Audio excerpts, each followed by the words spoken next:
আর কি, মানুষের ভালো লাগুক। আর যাদের জন্য করা তারা যদি বলে ভালো, সেটা সেই অপেক্ষাতেই আছে যে একটু ফিডব্যাক পাবো আর কি। আমার বাড়ির লোকজন গিয়ে কিছু মানুষ দেখে এসেছেন, আমার শ্বশুর শাশুড়ি, তারা গিয়ে দেখে এসেছে, তারা তো বলছে ভালো হয়েছে। এবার বায়াস্ট হয়ে বলছে না কি বলছে আমি বুঝতে পারছি না, একটু নিউট্রাল লোকজন জানালে তখন বুঝতে পারবো।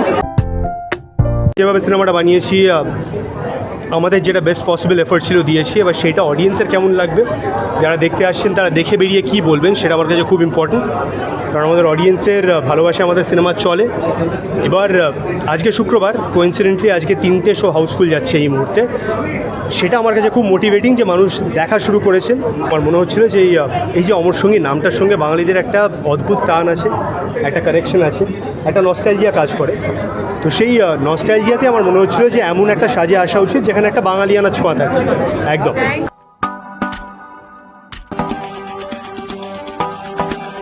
খুব এক্সাইটেড। অবভিয়াসলি একটা ভালোবাসার ছবি আমরা সবাই শ্যুট করেছি, আজকে মুক্তি পেল। অনেক মানুষ এসছেন অ্যাকচুয়ালি, কারণ প্রিয়া সিনেমা হল প্রায় 500 সিটারের বেশি মানুষ বসতে পারে, সেখানে অলমোস্ট হাউসফুল। এটা তো আমাদের কাছে খুবই একটা মানে আশীর্বাদের মতন কাজ করছে। খুব এক্সাইটেড, ফিঙ্গার্স ক্রসড। আমি অপেক্ষায় আছি যে সবাই যাতে দেখে বেরিয়ে জানায় কেমন লাগলো।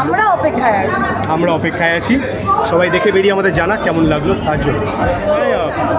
যারা প্রেমের সিনেমা দেখতে ভালোবাসেন, প্রেমের অনুভূতি যাদের ভালো লাগে, তাদের সবার পছন্দ হবে অমর সঙ্গী। Just keeping my fingers crossed. Thank you. ফালতু বলা আমি জানি না, ওইসব কি উত্তর হবে। আমি আমার ভাইয়ের ছবি দেখতে এসেছি আমার সঙ্গে। আমার ট্রেলারটা হেভি লেগেছিল, ইনফ্যাক্ট আমি জানিয়েওছিলাম আমার খুব ভালো লেগেছে ট্রেলারটা। ইনফ্যাক্ট আমি খুব বলেছিলাম যে প্রিমিয়ার হবে প্লিজ ইনভাইট মি। আজকে আমার একটা ইভেন্ট ছিল, তার জন্য দেরি হয়ে গেল।